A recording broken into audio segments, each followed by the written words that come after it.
안녕하세요. 잠을 읽어주는 남자입니다. 잠들기 힘든 여러분들을 위하여 들으면 잠이 솔솔 오는 이야기를 준비했으니 이야기 들으시면서 깊은 잠에 빠지시길 바랍니다. 오늘은 과학자 마리 큐리의 생에 관한 이야기를 준비했습니다. 그럼 이야기 잘 들으시고 잘 자요. 방사능의 어머니 마리 큐리 1867년 11월 7일 폴란드의 수도 바르샤바에 눈이 수북이 내리던 날이었어요. 한 집에서 여자아이의 울음소리가 들려왔어요. 바로 마리아 살로메아 스클로도브스카의 탄생이었답니다. 나중에 온 세상 사람들이 마리 퀴리라고 부르게 될 그 아기 말이에요. 여러분, 그때 폴란드가 어떤 상황이었는지 아세요? 폴란드는 러시아 제국의 지배를 받고 있었어요. 폴란드 사람들은 자기 나라 땅에 살면서도 자기 나라 말을 자유롭게 할 수 없었죠. 학교에서는 무조건 러시아어로만 말해야 했고 폴란드의 역사나 문화를 배우는 것도 금지되어 있었어요. 선생님들은 학생들에게 러시아어로 수업을 했어요. 그런데 복도에 러시아 감독관이 나타나면 벨이 울렸어요. 딸랑딸랑. 그러면 아이들은 얼른 폴란드 책을 숨기고 러시아 책을 꺼냈답니다. 러시아 감독관이 들어오면 학생들은 러시아 황제를 찬양하는 말을 외워야 했어요. 정말 슬픈 일이죠? 하지만 마리아의 집은 달랐어요. 집에 들어서면 책이 가득했고 폴란드어로 자유롭게 이야기할 수 있었어요. 아버지 부아디스와프는 수학과 물리학을 가르치는 선생님이었고 어머니 브로니스와와는 여학교의 교장 선생님이었거든요. 마리아의 아버지는 집에 작은 실험실도 만들어 놓았어요. 유리관, 저울, 금속 조각들이 가지런히 놓여 있었죠. 어린 마리아는 그 신비로운 물건들을 보며 눈을 반짝였어요. 이게 뭐예요? 저건 어떻게 쓰는 거예요? 질문이 끝도 없었답니다. 마리아에게는 언니 셋과 오빠 하나가 있었어요. 큰 언니 조피아는 재능이 많았고 둘째 언니 브로니스와바는 똑똑하고 따뜻한 마음을 가졌어요. 셋째 언니 헬레나는 음악을 좋아했고 오빠 요세프는 책을 사랑했죠. 다섯 남매가 함께 모여 책을 읽고 이야기를 나누는 시간은 정말 행복했어요. 그런데 마리아가 6살 되던 해 집안에 큰 문제가 생겼어요. 아버지가 폴란드 애국주의 활동을 했다는 이슈를 받아 직위가 강등되고 월급이 줄어든 거예요. 그래도 아버지는 5자녀의 교육을 포기하지 않았어요. 밤늦게까지 개인 교습을 해서 돈을 벌었답니다. 하지만 더 큰 비극이 기다리고 있었어요. 1876년 마리아가 9살 때였어요. 가장 큰 언니 조피아가 장티푸스에 걸렸어요. 그 당시에는 약도 없고 병원도 부족했죠. 조피아는 점점 약해졌고 결국 세상을 떠나고 말았어요. 마리아는 너무 슬펐어요. 밤마다 언니를 그리워하며 울었답니다. 그런데 2년 후 더 끔찍한 일이 일어났어요. 어머니가 폐결핵에 걸린 거예요. 그때는 결핵이 백색 전염병이라고 불릴 만큼 무서운 병이었어요. 어머니는 자식들에게 병을 옮길까봐 아이들을 안아주지도 뽀뽀해주지도 못했어요. 멀리서 바라만 보며 눈물을 흘리셨죠. 1878년 5월 9일 어머니는 마침내 눈을 감으셨어요. 마리아는 겨우 11살이었답니다. 언니와 어머니를 잃은 마리아는 깊은 슬픔에 빠졌어요. 학교에 가서도 멍하니 창밖만 바라보곤 했어요. 친구들이 말을 걸어도 대답을 하지 않았죠. 아버지는 걱정이 되어 마리아를 시골 친척집에 보냈어요. 시골의 맑은 공기와 자연 속에서 마리아는 조금씩 회복되었어요. 들판을 뛰어다니고 나무에 올라가고 개울에서 물장난을 치며 다시 웃음을 되찾았답니다. 그리고 이렇게 다짐했어요. 나는 엄마와 언니가 자랑스러울 만한 사람이 될 거야. 절대 포기하지 않을 거야. 학교로 돌아온 마리아는 누구보다 열심히 공부했어요. 수학 문제를 풀 때는 눈이 반짝였고 과학 수업 시간에는 한마디도 놓치지 않으려고 집중했어요. 그리고 1883년 15살의 마리아는 여학교를 전체 1등으로 졸업했고 금메달을 받았답니다. 졸업을 하고 나니 마리아에게는 큰 꿈이 생겼어요. 대학교에 가서 과학을 더 깊이 공부하고 싶었죠. 하지만 큰 벽에 부딪혔어요. 바르샤바 대학교는 여자를 받아주지 않았거든요. 여자는 공부할 필요가 없다는 게 그 시대 사람들의 생각이었어요. 마리아는 포기하지 않았어요. 둘째 언니 브로니스와바와 함께 비행대학이라는 비밀학교에 다니기 시작했어요. 왜 비행대학이라고 불렸을까요? 러시아 경찰의 단속을 피하기 위해 수업 장소가 계속 바뀌었거든요. 어제는 이 집 다락방에서, 오늘은 저 집 지하실에서 수업을 했어요. 마치 학교가 날아다니는 것 같았죠. 비행대학에서는 폴란드의 젊은 학자들이 모여 학생들을 가르쳤어요. 폴란드 역사, 문학, 과학을 자유롭게 배울 수 있었죠. 러시아 경찰에 들키면 모두 감옥에 갈 수 있었지만 학생들은 겁내지 않았어요. 우리의 지식은 아무도 빼앗을 수 없어 라고 외쳤답니다. 어느 날 저녁 마리아와 언니 브로니스와바는 창밖을 바라보며 이야기를 나누었어요. 마리아, 우리 파리로 가자. 파리에는 소르본 대학교가 있어. 거기서는 여자도 공부할 수 있대. 브로니스와바가 말했어요. 정말? 하지만 언니, 우리한텐 돈이 없잖아. 파리는 너무 멀고 비싸. 마리아가 한숨을 쉬었어요. 두 자매는 밤새 고민했어요. 그리고 특별한 계획을 세웠답니다.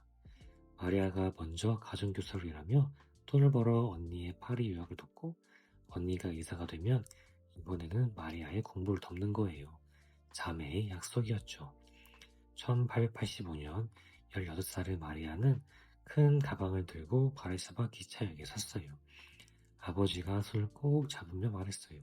마리아, 힘들어도 꿈을 잊지 마라. 네 어머니가 하늘에서 지켜보고 계신단다. 마리아는 바르샤바에서 150km나 떨어진 추츠키라는 작은 시골 마을로 갔어요. 조라프스키라는 부유한 가족의 집이었죠.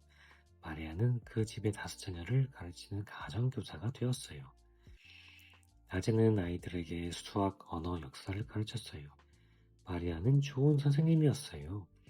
아이들에게 재미있는 실험도 보여주고 밤하늘의 별자리도 가르쳐 주었죠. 아이들은 마리아 선생님을 정말 좋아했답니다. 하지만 밤이 되면 마리아는 외로웠어요. 작은 방에 혼자 앉아 창밖을 바라보곤 했죠. 나는 언제쯤 대학에 갈 수 있을까? 진짜 과학자가 될 수 있을까? 때로는 눈물이 나기도 했어요.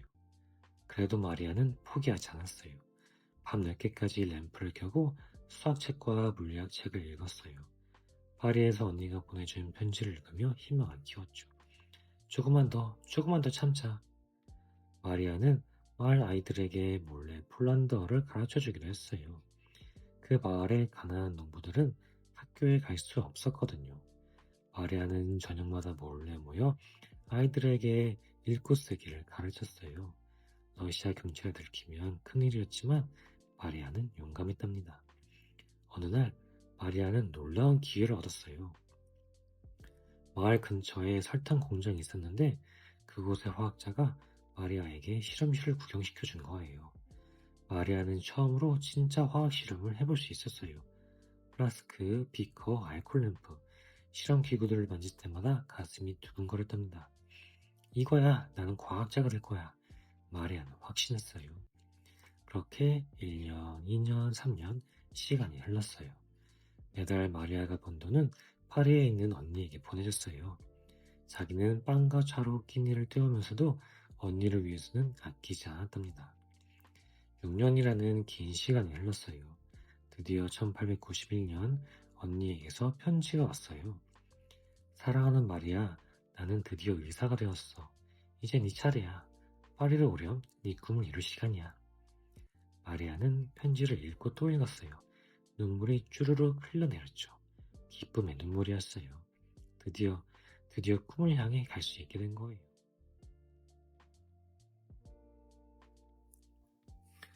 1891년 11월 24살의 마리아는 기차를 타고 파리에 도착했어요. 3일 밤낮에 달려온 긴 여행이었죠. 기차에서 내려 파리 거리를 처음 봤을 때 마리아는 입을 다물 수가 없었어요. 세상에 정말 아름다워. 파리는 빛의 도시라고 불렸어요. 넓은 거리, 아름다운 건물들, 가로등이 켜진 밤거리, 모든 게 신기했어요.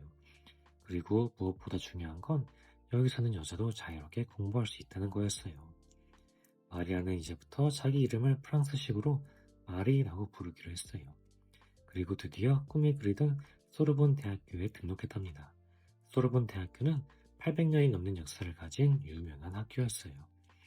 첫 수업날 마리는 떨리는 마음으로 강의실 문을 열었어요. 커다란 계단 강의실에는 수백 명의 학생들이 앉아 있었어요. 그 중에 여학생은 마리를 포함해 단 2명뿐이었죠. 남학생들이 마리를 쳐다보며 수근거렸어요. 여자가 왜 여기 와? 물리학을 공부하겠다고? 마리는 신경 쓰지 않았어요. 맨 앞자리에 앉아서 교수님의 말씀 한마디 한마디를 받아 적었어요. 수업이 끝나면 도서관으로 달려가 책을 읽었죠. 저녁에는 언니 집에서 숙제를 했어요. 하지만 언니 집은 시끄러웠어요.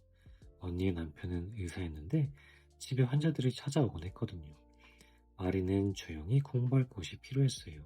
그래서 라틴 치구라는 학생 동네에 작은 다락방을 얻었답니다. 그 다락방은 정말 작고 추웠어요. 겨울에는 물이 얼어붙을 정도였죠. 난방도 제대로 안 되어서 마리는 옷을 여러 겹 입고 담요를 뒤집어 쓴 채 공부했어요. 손이 너무 시려워서 책장을 넘기기도 힘들었답니다. 먹을 것도 부족했어요. 하루에 빵 한 조각, 달걀 하나, 차 한 잔이 전부였어요. 때로는 그것조차 없어서 아무것도 먹지 못할 날도 있었죠. 마리는 점점 말라갔어요. 어느 날 마리는 수업 중에 쓰러지고 말았어요. 쿵! 마리가 바닥에 넘어지자 학생들이 깜짝 놀라 소리쳤어요. 누가 의사 좀 불러요. 교수님이 달려와 마리를 깨웠죠. 학생, 괜찮소? 교수님이 걱정스럽게 물었어요.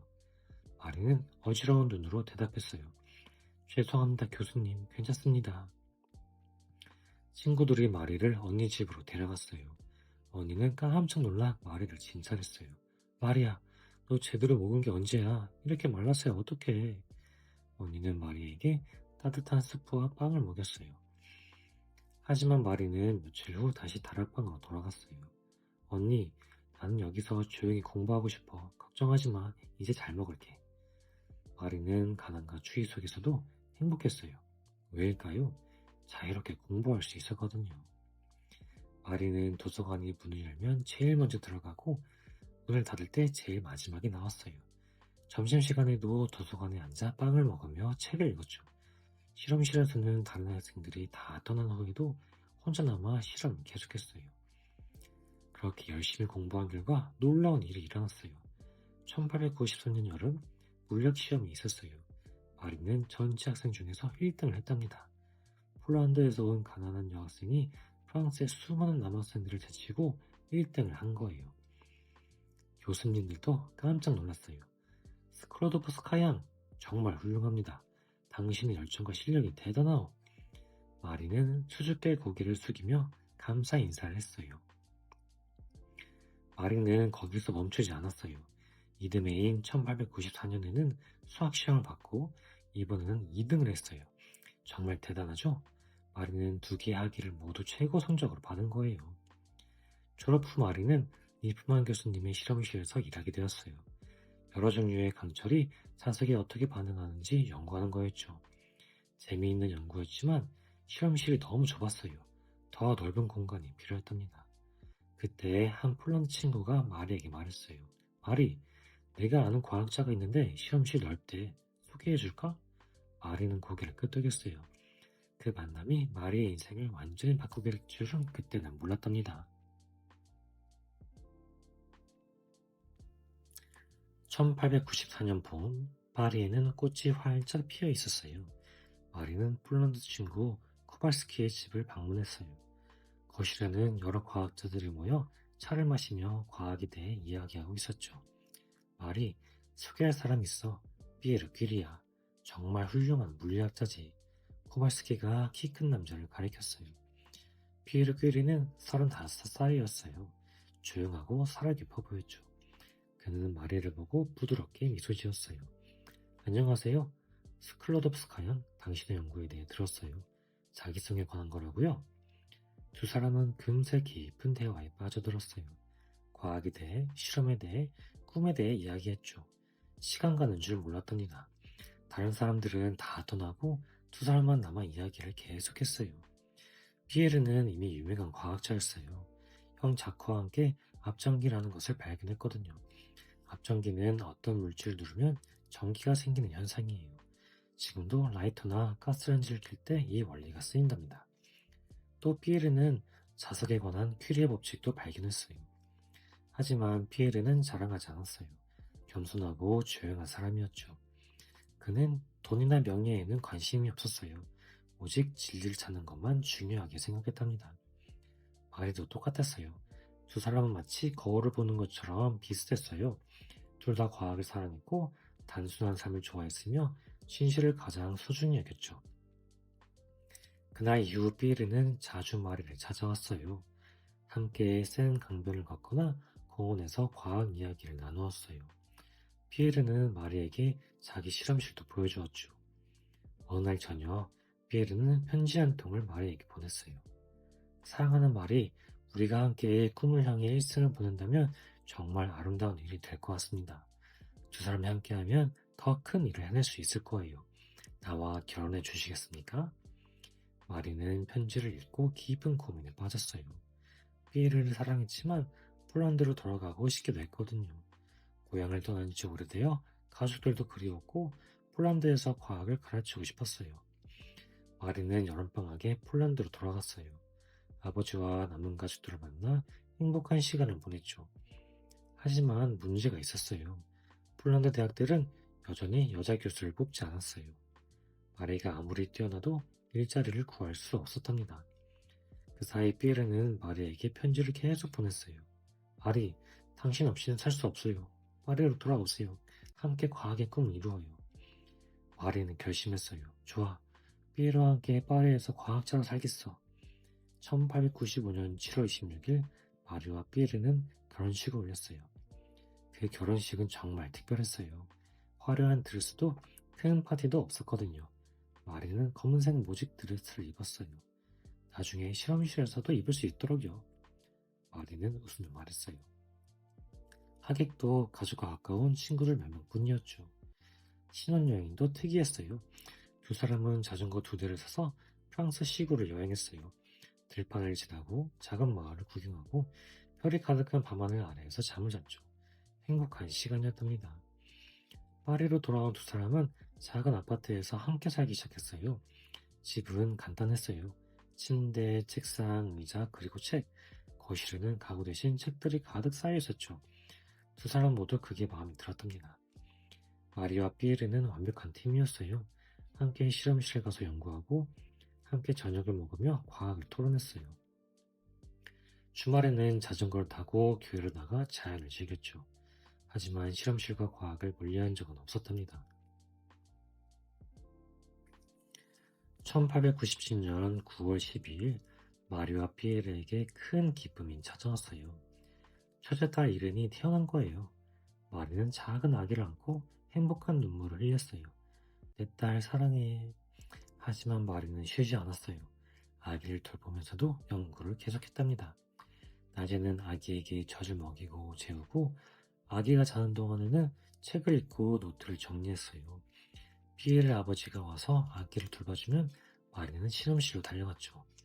그즈음 마리는 박사학위를 받기 위해 연구 주제를 찾고 있었어요. 무엇을 연구하면 좋을까? 마리는 과학 잡지를 읽으며 고민했어요. 그때 마리의 눈에 흥미로운 기사가 들어왔어요. 앙리 베크레라는 과학자가 신기한 발견을 했다는 내용이었죠. 우라늄이라는 물질을 사진 건판 위에 놓았더니 건판이 검게 변했다는 거예요. 빛도 없는 어두운 서랍 속에서 말이에요. 이상하네. 빛이 없는데 어떻게 사진이 찍힐 수 있지? 마리는 궁금했어요. 대부분의 과학자들은 별로 관심이 없었어요. 그냥 우라늄에서 특이한 빛이 나오나 보지 뭐 하고 넘어갔죠. 하지만 마리는 달랐어요. 이건 뭔가 중요한 거야. 정확히 측정해보자. 마리는 이 신비한 현상을 자기 박사 논문 주제로 정했어요. 마리는 삐에로와 자카가 발명한 특별한 장비를 사용했어요. 앞전기 전기계라는 거였는데 아주 약한 전기도 정확하게 측정할 수 있었답니다. 마리는 우라늄에서 나오는 신비한 광선이 공기를 통과할 때 생기는 전기를 측정하기로 했어요. 매일매일 마리는 실험실에서 측정했어요. 순수한 우라늄, 우라늄 화합물, 여러 가지 우라늄 광석, 모든 것을 다 측정했죠. 노트에는 숫자들이 빼곡히 적혀 있어요. 그런데 어느 날 마리는 놀라운 사실을 발견했어요. 우라늄 광선의 세기는 우라늄이 어떤 화합물인지 고체인지 액체인지와 상관이 없었어요. 오직 우라늄 원자의 양에만 비례했죠. 이건 화학 반응이 아니야. 원자 자체에서 나오는 거야. 마리는 깨달았어요. 이건 정말 혁명적인 생각이었어요. 당시 과학자들은 원자가 절대 변하지 않는다고 믿었거든요. 하지만 마리는 원자 자체가 무언가를 방출하고 있다는 걸 알아낸 거예요. 마리는 이 놀라운 현상에 이름을 붙였어요. 방사능. 라틴어로 빛을 뜻하는 레디어스에서 따온 이름이었죠. 그런데 더 신기한 일이 있었어요. 마리는 여러 가지 광석을 조사했는데 피츠블렌드라는 우라늄 광석이 순수한 우라늄보다 훨씬 더 강한 방사능을 냈어요. 무려 4~5배나 더 강했죠. 이건 말이 안 돼. 피츠블렌드에는 우라늄이 조금밖에 없는데 어떻게 더 강할 수가 있지? 마리는 고민했어요. 그리고 깜짝 놀랄 만한 결론에 도달했어요. 그 안에 우라늄보다 훨씬 더 강력한 새로운 원소가 숨어 있을 거야. 마리는 흥분해서 삐에르에게 달려갔어요. 삐에르, 새로운 원소를 발견한 것 같아. 삐에르는 마리의 노트를 보고 고개를 끄덕였어요. 맞아, 마리. 이건 정말 중요한 발견이야. 삐에르는 자기 하던 결정과 연구를 잠시 멈추고 마리를 돕기로 했어요. 두 사람은 함께 그 신비한 새 원소를 찾아 나섰답니다. 1898년 7월, 마리와 삐에르는 첫 번째 새로운 원소를 발견했다고 발표했어요. 피치블렌드에서 비스무트와 비슷한 성질을 가진 원소를 찾아낸 거예요. 마리는 자기족국 폴란드를 기리며 이 원소를 폴로늄이라고 이름 붙였어요. 폴란드는 여전히 러시아의 지배를 받고 있었어요. 마리는 새로운 원소에 조국이 이름을 붙임으로써 폴란드가 여전히 존재한다는 걸 세상에 알리고 싶었답니다. 전 세계 과학자들이 폴로늄이라는 이름을 부를 때마다 폴란드를 기억하게 되는 거예요. 그런데 그게 끝이 아니었어요. 같은 해 12월 두 사람은 또 다른 원소를 발견했어요. 이번에는 바륨과 함께 있는 원소였는데 폴로늄보다 훨씬 더 강력한 방사능을 냈죠. 이 원소는 어둠 속에서 푸른빛을 빛냈어요. 마리와 삐에르는 라틴어로 빛을 뜻하는 말에서 따와 라디움이라고 이름 붙였답니다. 마리와 삐에르는 흥분했어요. 하지만 다른 과학자들은 믿지 않았어요. 한 과학자가 말했어요. 증거가 어디 있어? 그 라듐이라는 걸 직접 보여주시오. 과학에서는 무언가를 발견했다고 주장하려면 증거가 필요해요. 순수한 형태를 분리해서 보여주고 무게를 재고 성질을 알아내야 하죠. 마리는 결심했어요. 좋아, 순수한 나듐을 뽑아내 보이겠어. 하지만 큰 문제가 있었어요. 나듐은 피츠블렌드 안에 아주 조금밖에 없었거든요. 1톤의 피츠블렌드에서 겨우 0.1g의 나듐을 얻을 수 있었어요. 그것도 엄청난 작업 끝에 말이에요. 그리고 적절한 실험실도 없었어요. 마리와 삐에르가 일하던 시립물리학 학교에는 넓은 실험실이 없었죠. 학교 측에서 그들에게 제공한 것은 안뜰에 있는 낡은 헛간이었어요. 그 헛간은 원래 이과대학에서 해부실로 쓰던 곳이었어요. 지붕은 여기저기 구멍이 나서 비가 새고 바닥은 흙바닥에 울퉁불퉁했어요. 창문은 깨져 있어서 겨울에는 눈이 나 들어갔죠. 여름에는 찌는 듯이 더웠고 겨울에는 뼛속까지 시렸어요. 환기시설도 없었어요. 화학약품을 다루면 독한 가스가 나오는데 빠져나갈 곳이 없었죠. 마리와 삐에르는 문을 활짝 열어놓고 일해야 했어요. 그래서 겨울에는 더욱 추웠답니다. 어느 날 독일의 유명한 화학자가 이 헛간을 방문했어요. 그는 깜짝 놀라 말했어요. 이건 실험실이 아니라 마구간이잖아요. 하지만 마리와 삐에르는 신경 쓰지 않았어요. 괜찮아요. 여기서도 훌륭한 연구를 할 수 있어요. 마리는 오스트리아 정부에 편지를 썼어요. 오스트리아에는 우라늄을 채굴하는 광산이 있었거든요. 그곳에서 우라늄을 뽑아내고 남은 찌꺼기가 산더미처럼 쌓여 있었죠. 마리는 그 찌꺼기를 보내달라고 부탁했어요. 오스트리아 정부는 흔쾌히 허락했어요. 쓰레기나 다름없는 걸 왜 보내달라는지 모르겠지만 좋아요. 꼭 기차로 수톤의 피츠블렌드 찌꺼기가 도착했어요. 갈색이고 무거운 광석 덩어리들이었죠. 이제 진짜 고된 일이 시작되었어요. 마리는 거대한 무쇠 가마솥을 준비했어요. 거기에 광석을 넣고 물과 화학약품을 부었죠. 그리고 자기 키만한 수막들을 저었어요. 하루 종일 몇 시간씩 저었답니다. 끓이고 젓고 거르고 결정하고 같은 과정을 수없이 반복했어요. 마리의 손에는 물집이 생겼고 팔은 근육이 생길 만큼 힘이 세졌어요. 옷은 화학약품으로 얼룩지고 구멍이 났죠. 머리카락과 옷에서는 화학약품 냄새가 났답니다. 피에르는 방사능의 성질을 연구하고 마리는 나중을 분리하는 일을 했어요. 둘은 완벽한 팀워크를 보였죠. 점심시간에는 함께 작은 벤치에 앉아 빵과 치즈를 먹으며 실험 결과를 이야기했어요. 1899년, 1900년, 1901년 시간이 흘렀어요. 겨울에는 추위에 떨며 여름에는 땀을 뻘뻘 흘리며 일했어요. 때로는 너무 힘들어서 마리는 밤에 침대에 누우면 팔이 너무 아파서 잠을 이룰 수 없었어요. 하지만 마리는 불평하지 않았어요. 오히려 이렇게 말했어요. 이 시간이 우리 인생에서 가장 행복한 때예요. 우리가 사랑하는 일을 하고 있잖아요. 어느 날 저녁 마리와 피에르는 딸 이렌을 재우고 헛간으로 돌아갔어요. 문을 열고 들어가자 놀라운 광경이 펼쳐졌어요. 어둠 속에서 실험대 위에 유리병들이 푸른빛으로 빛나고 있었던 거예요. 와, 마리는 숨을 죽였어요. 나듐이 스스로 빛을 내고 있었어요. 마치 작은 별들이 실험실에 내려온 것 같았죠. 그 신비롭고 아름다운 푸른빛, 마리는 평생 그 순간을 잊을 수 없었답니다. 마침내 1902년 3년간의 엄청난 노력 끝에 마리는 성공했어요. 8톤의 피치블렌드 찌꺼기를 처리하며 단 0.1g의 순수한 염화라듐을 얻어낸 거예요. 소금 한 꼬집 정도의 양이었지만 그 의미는 엄청났죠. 마리는 라듐의 원자량이 226이라는 것을 정확히 측정했어요. 이제 아무도 라듐의 존재를 의심할 수 없었어요. 과학계는 마리와 피에르의 업적을 인정할 수밖에 없었다. 라듐이 발견되자 온 세상이 들썩였어요. 신문에는 새로운 기적의 원소 발견이라는 기사가 실렸고 사람들은 라듐에 대해 이야기했죠. 특히 의사들이 관심을 보였어요. 나듐에서 나오는 광선이 암세포를 죽일 수 있다는 사실이 밝혀진 거예요. 프랑스의 한 의사가 피부 환자에게 나듐을 사용했더니 암이 작아졌답니다. 이건 정말 놀라운 발견이었어요. 나듐의 가격은 하늘 높이 치솟았어요. 1g에 무려 75만 프랑, 어마어마한 금액이었죠. 오늘날로 치면 수억 원이 넘는 돈이에요.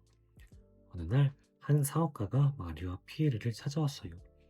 그는 번지르르 한 양복을 입고 가죽 가방을 들고 있었어요.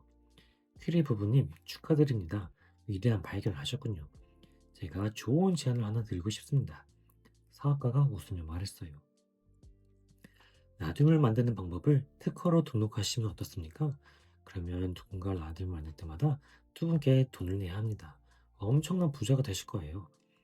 마리와 피에르는 그날 밤 이 제안에 대해 이야기를 나누었어요. 두 사람은 여전히 가난했어요. 좋은 실험 장비를 살 돈도 없었고 집도 작았죠. 특허를 내면 모든 게 달라질 거예요. 마리, 당신 생각은 어때요? 피에르가 물었어요. 마리는 잠시 생각하더니 고개를 저었어요. 아니요, 피에르, 우리는 과학자예요. 과학은 모든 사람의 것이어야 해요. 나듐으로 많은 사람들이 암을 치료할 수 있다면 그게 더 중요하지 않을까요? 피에르도 고개를 끄덕였어요. 당신 말이 맞아요. 나듐은 우리 것이 아니라 인류의 것이에요. 다음날 두 사람은 사업가에게 말했어요. 죄송하지만 우리는 특허를 내지 않겠습니다. 대신 나듐을 만드는 모든 방법을 공개하겠습니다. 사업가는 깜짝 놀랐어요. 정말입니까? 수백만 프랑을 포기하시겠다고요? 마리는 미소 지으며 대답했어요. 라듐은 누구 한 사람을 부유하게 만들기 위해 한 것이 아닙니다. 그것은 원소이며 모든 사람의 것입니다. 마리와 피에르는 자신들의 모든 연구 결과를 과학 잡지에 자세히 발표했어요. 누구나 읽을 수 있게 말이에요. 덕분에 세계 곳곳에서 나눔을 만들 수 있게 되었고 많은 암 환자들이 치료를 받을 수 있었답니다. 훗날 마리는 연구를 위한 나눔을 살 돈이 없어서 어려움을 겪기도 했어요. 만약 특허를 냈다면 그런 걱정은 하지 않아도 되었을 거예요. 하지만 마리는 결코 후회하지 않았답니다. 과학자로서 올바른 선택을 한 거니까요. 1903년 6월, 마리는 소르본 대학교에서 박사학위 논문을 발표했어요. 큰 강당에는 과학자들과 기자들이 가득 모였죠. 마리는 침착하게 자신의 연구를 설명했어요. 심사위원 교수님들은 감탄했어요. 이것은 과학사의 길이 남을 위대한 업적입니다. 마리는 박사 학위를 받았고 그것도 최고 등급으로 받았답니다. 같은 해 12월 더 놀라운 소식이 날아왔어요. 스웨덴에서 정보가 도착한 거예요. 마리와 피에르가 노벨 물리학상을 받게 되었다는 내용이었어요. 베크렐과 함께 받는 거였죠. 하지만 처음에는 문제가 있었어요. 프랑스 과학 아카데미는 피에르와 베크렐만 추천했거든요. 마리는 빠져 있었어요. 여자라는 이유가 말이에요. 피에르는 화가 났어요. 그는 노벨위원회에 편지를 썼어요. 이건 부당합니다. 방탄연구는 마리가 시작했고 폴로늄과 라돈 발견도 마리의 공이 큽니다. 마리가 포함되지 않는다면 나도 상을 받지 않겠습니다. 노벨위원회는 피에르의 항의를 받아들였어요. 그래서 마리도 함께 노벨상을 받게 된 거랍니다. 마리는 노벨상을 받은 세계 최초의 여성이 되었어요. 하지만 마리와 피에르는 스톡홀름 시상식에 가지 못했어요. 둘 다 건강이 좋지 않았거든요. 오랫동안 방사능에 노출되어 몸이 약해진 거예요. 나중에 1905년에 가서야 상을 받을 수 있었답니다. 노벨상을 받고 나서 마리아 피에르의 삶은 완전히 바뀌었어요. 갑자기 유명인이 된 거예요. 신문 기자들이 집 앞에서 기다렸고 사람들은 사인을 요청했어요. 각종 파티와 행사에 초대받았죠. 하지만 두 사람은 그런 걸 싫어했어요. 조용히 연구만 하고 싶었거든요.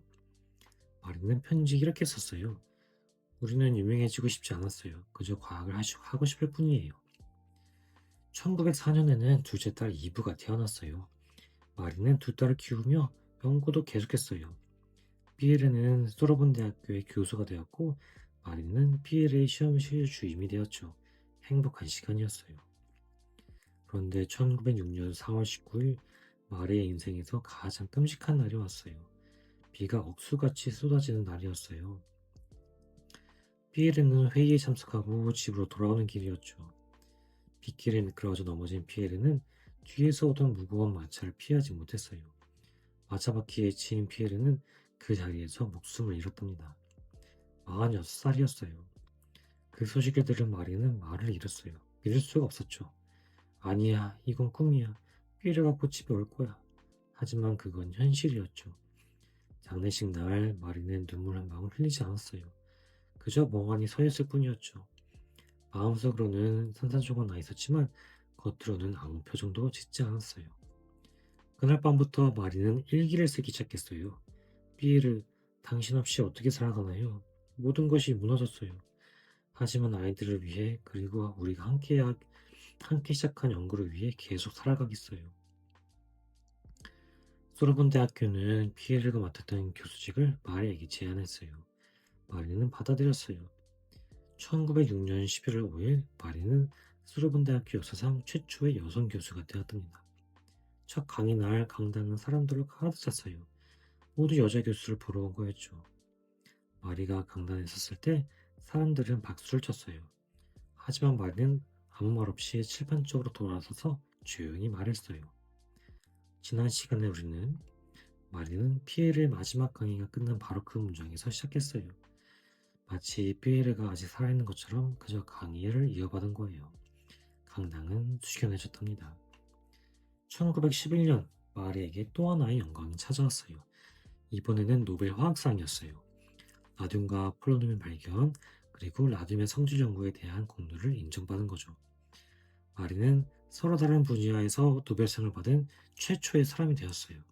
지금까지도 유일하답니다. 하지만 그때 마리는 큰 어려움을 겪고 있었어요. 프랑스 언론이 마리를 공격하고 있었거든요. 개인적인 일로요. 하지만 알베르트 아인슈타인 같은 위대한 과학자들이 마리를 지지했어요. 마리 큐리는 위대한 과학자입니다. 그것이 가장 중요한 사실입니다. 마리는 스톡홀름으로 가서 노벨상을 받았어요. 당당하게 말이에요. 그리고 이렇게 말했어요. 과학적 업적과 개인의 삶은 별개입니다. 저는 과학자로서 제 책임을 다했습니다. 1914년 여름 유럽에 먹구름이 드리웠어요. 제1차 세계대전이 시작된 거예요. 프랑스는 독일과 싸우게 되었고 많은 젊은이들이 전쟁터를 떠났어요. 마리는 생각했어요. 난 과학자야. 이 끔찍한 전쟁에서 무엇을 도울 수 있을까? 그때 마리는 번뜩이는 아이디어를 떠올렸어요. 엑스레이야. 엑스레이로 다친 군인들의 몸속을 볼 수 있어. 엑스레이를 사용하면 총알이나 파편이 어디에 박혔는지 알 수 있어요. 그러면 의사들이 훨씬 쉽게 수술할 수 있죠. 하지만 문제가 있었어요. 엑스레이 기기는 파리의 큰 병원에만 있었어요. 전선에서 다친 군인들은 파리까지 와야 했는데 그러는 동안 상태가 더 나빠지곤 했죠. 마리는 결심했어요. 그럼 엑스레이를 전선으로 가져가면 되잖아. 마리는 부유한 사람들에게 자동차를 기부받았어요. 그리고 그 자동차에 엑스레이 기계와 발전기 사진은 현상 장비를 실었죠. 이동식 엑스레이 차량이 완성되었어요. 군인들은 이 차를 프티 퀴리라고 불렀어요. 꼬마 퀴리라는 뜻이에요. 마리를 사랑하는 마음을 담은 별명이었죠. 마리는 직접 운전을 배웠어요. 47살의 나이에 운전면허를 딴 거예요. 자동차 엔진이 고장나면 직접 고칠 수 있도록 정비 기술도 배웠답니다. 장녀 이렌도 어머니를 도왔어요. 이렌은 17살이었는데 방사선 기사 자격증을 땄어요. 어머니와 딸은 함께 전선으로 향했답니다. 전선은 정말 무서운 곳이었어요. 총소리와 폭탄이 터지는 소리가 끊이질 않았죠. 땅은 폭격으로 패이고 집들은 무너져 있었어요. 하지만 마리는 두려워하지 않았어요. 프티 퀴리가 도착하면 군인들은 환호했어요. 퀴리 부인이 왔다. 마리는 진흙투성이 야전 병원에 들어가 엑스레이 기계를 설치했어요. 그리고 다친 군인들의 몸을 촬영했죠. 이 군인은 어깨에 총알이 박혀 있어요. 여기를 조심해서 수술하세요. 이 군인은 가슴에 파편이 있네요. 왼쪽에서 접근하면 안 돼요. 마리의 조언 덕분에 많은 군인들이 목숨을 구했답니다. 마리는 20대의 이동식 엑스레이 차량을 만들었어요. 또 200개가 넘는 고정 엑스레이 검사소도 세웠죠. 그리고 150명이 넘는 여성들을 교육해 방사선 기사를 양성했어요. 전쟁 기간 동안 무려 100만 명 이상의 군인이 마리의 엑스레이 시스템 덕분에 치료받았어요. 상상할 수 있나요? 100만 명이에요. 마리는 어떤 보상도 받지 않았어요. 월급도 없었고 훈장도 받지 않았어요. 그저 다친 사람들을 돕고 싶었을 뿐이에요. 전쟁이 끝났을 때 마리는 이렇게 말했어요. 이것이 과학자가 할 수 있는 일이었어요. 전쟁이 끝나고 마리는 연구소로 돌아왔어요. 파리 대학교와 파스텔 연구소가 함께 만든 나둠 연구소를 이끌게 된 거예요. 마리는 이곳에서 젊은 과학자들을 가르치며 방사능 연구를 계속했답니다. 1921년 놀라운 일이 일어났어요. 미국의 기자 미시 멜로니가 마리를 찾아온 거예요. 멜로니는 마리와 인터뷰를 하고 깜짝 놀랐어요. 세계에서 가장 유명한 과학자가 연구할 나중조차 없다는 사실을 알게 된 거죠. 이건 말이 안 돼요. 나중을 발견한 사람이 나중이 없다니.